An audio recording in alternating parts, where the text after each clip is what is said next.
Assalamualaikum warahmatullahi wabarakatuh. Di sini saya Nur Faizah dengan NIM 5012000446 kelas 4D Ekonomi Syariah akan mempresentasikan tugas video praktikum dengan menggunakan data saham, melakukan peramalan harga saham untuk 100 periode ke depan berdasarkan model ARIMA terbaik. Baik, langsung kita masuk pada program R. Nah, di sini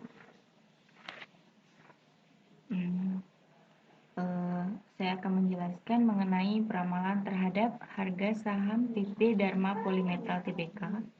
Nah, jadi pada kesempatan ini saya akan menggunakan data saham bagian volume dari tahun 2020 hingga sekarang.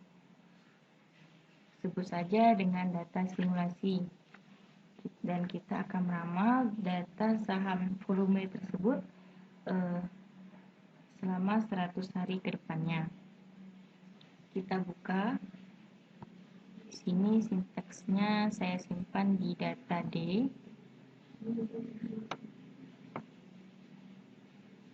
Open. Nah, di sini saya telah mempunyai sintaks yang mana kita akan memanggil data terlebih dahulu.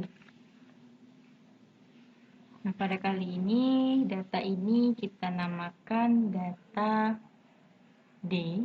Saya simpan di D dengan nama DRMA-JK, yaitu Dharma, dari singkatan Dharma Polymetal Tbk JK.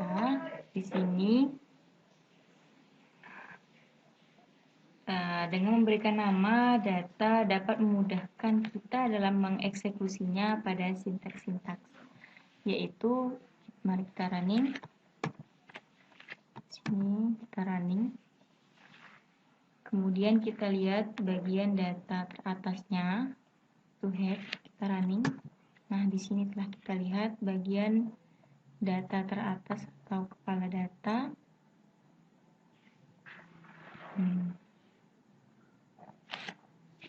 Setelah itu kita akan melihat bagian grafik dari data saham bagian volume yang bakal kita eksekusi dengan menggunakan sintaks time series plot atau TS.plot ini ya.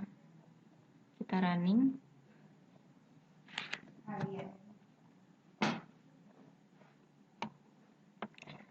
Di sini kita telah melihat grafik dari data saham tersebut. Model grafik ini tidak layak atau tidak normal seperti grafik biasanya. Nah, lanjut pada metode ADF.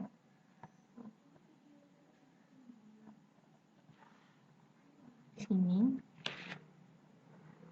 terdapat library series, time series yang digunakan untuk melihat model ARIMA-nya. Di sini kita running karena saya telah menginstal package-nya, maka tidak perlu kita install kembali. Kita langsung running saja. Nah, kita running bagian ADF test.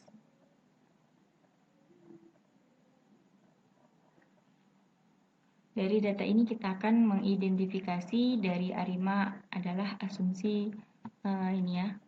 Nah, nilai dari p-value adalah 0,01 yang mana kita ketahui lebih kecil dari nilai alfa, yaitu 0,05.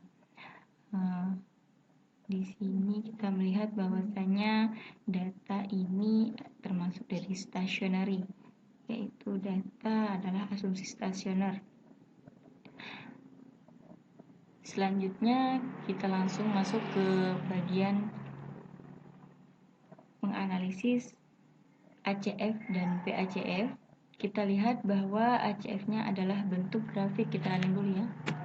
Di sini muncullah gambar grafik dari ACF yang kita running tadi.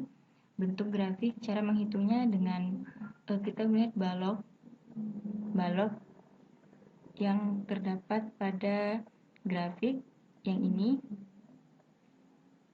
Kita lihat ada satu balok yang melewati batas garis pada grafik tersebut. Ada 1. Yang keduanya tidak dihitung karena telah terputus, tidak melampaui dari garis yang ada. Dan begitu pula sebaliknya pada penganalisisan PACF. Kita running di PACF-nya. Keluarlah data seperti ini. Dan begitu pula cara membaca grafik tersebut. Nah, di sini pada dugaan yang selanjutnya kita akan melakukan perluasan model dugaan, yaitu dengan dugaan 1, dugaan 2, dugaan 3, dan dugaan 4. Kita running. Di sini kita telah mendapat running, maka kita akan menganalisis asumsi-asumsi apakah dari pendugaan tersebut signifikan atau tidak. Sini kita sudah menginstal pkx dari InkTest, maka kita langsung running saja. Langsung. Nah, di sini dari dugaan yang pertama kita ketahui bahwasanya nilai yang signifikan terdapat pada MA1. Running lagi. Pada dugaan kedua ada pada AR1 signifikan dengan adanya tanda bintang, dan pada MA1. Lanjut running. Di sini kita mengetahui bahwasanya MA1 signifikan dan interceptnya juga signifikan. Dan pada dugaan yang keempat itu tidak ada yang signifikan.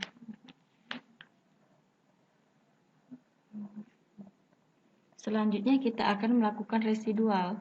Residual ini gunanya untuk pemeriksaan nilai error modelnya, yaitu dengan menggunakan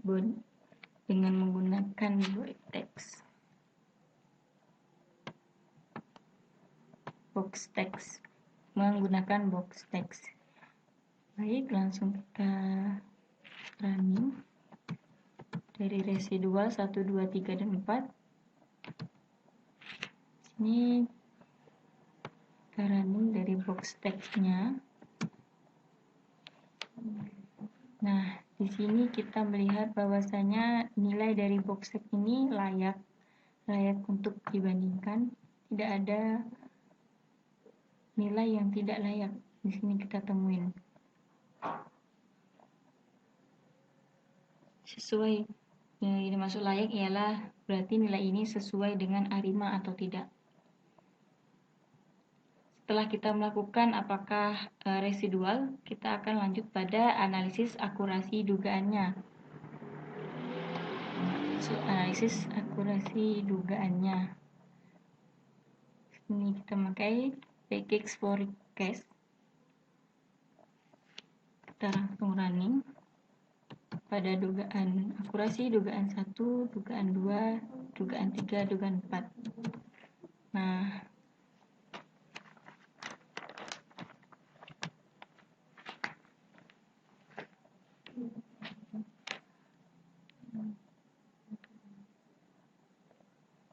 kita melihat bahwasanya pada metode ini saya tidak memilih ME ini karena pada nilai ini terdapat negatifnya.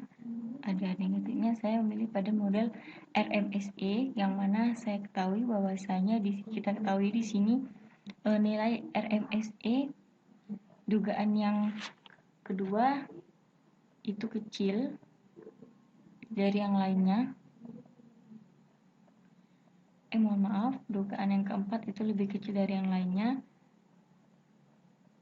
tingkat errornya, karena semakin kecil tingkat errornya maka semakin bagus pendugaan ramalannya gitu. Di sini saya dugaan keempat yaitu karena saya mengambil error yang paling kecil.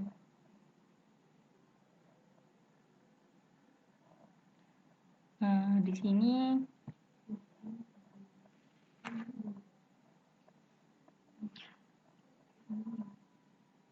sebenarnya bisa menggunakan beberapa teknik. Dengan analisis ini kita ambil nilai yang positif atau nilai yang terkecil. Karena di sini saya memakai yang RMSE, maka saya menemukan bahwasanya error yang terkecil yaitu pada dugaan yang keempat.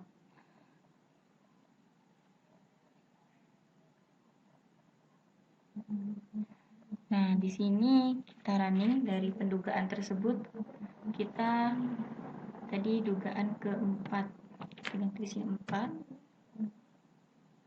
keempat. H ini menunjukkan bahwa tadi kan kita meramal 100 periode ke depan. H sama dengan 100. Jadi kita langsung running. Nah, muncullah data seperti ini. Ini adalah data hasil dari peramalan 100 periode ke depan.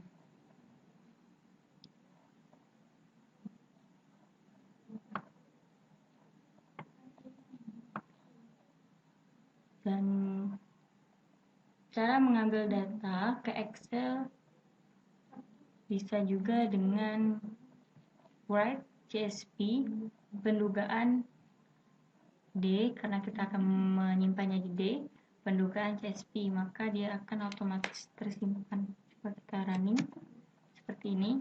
Nah, lalu kita simpan.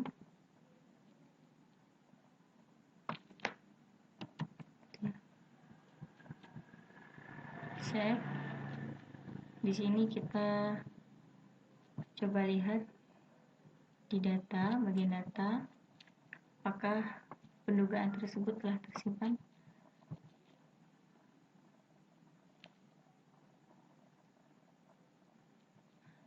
Ini adalah bentuk dari peramalan 100 data peramalan 100 periode ke depan.